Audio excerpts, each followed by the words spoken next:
மதுராந்தகம் தொகுதி திமுக வேட்பாளர் அமுலு பொன்மலர் மதுராந்தகம் அரசு மருத்துவமனையை தரம் உயர்த்தப்படும் என வாக்குறுதி அளித்து தேர்தல் பிரச்சாரத்தில் ஈடுபட்டார். செங்கல்பட்டு மாவட்டம் இரும்பேடு, வேட்டூர், நீர்பெயர், நீலமங்கலம், தொன்னாடு, கீழ்வாசலை உள்ளிட்ட பல்வேறு ஊராட்சிகளில் ஒன்றிய செயலாளர் பொன் சிவக்குமார் தலைமையில் தீவிர வாக்கு சேகரிப்பில் ஈடுபட்டார்.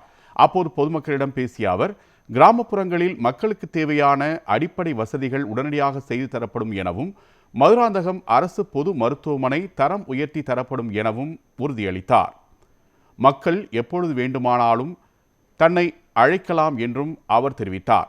திமுக மாவட்ட துணை செயலாளர் தினகரன், மாவட்ட கவுன்சிலர் ராஜா ராமகிருஷ்ணா உள்ளிட்ட பலரும் கலந்து கொண்டு அமுலு பொன்மலருக்கு ஆதரவாக வாக்கு சேகரித்தனர். கலைஞர் காப்பீடு திட்டம் 5 லட்சமா கொடுத்திருந்தாரு. இப்போ 10 லட்சமாக உயர்த்தி கொடுக்கிறார். மதுராந்தகம் தொகுதியினுடைய மண்ணின் வேட்பாளர்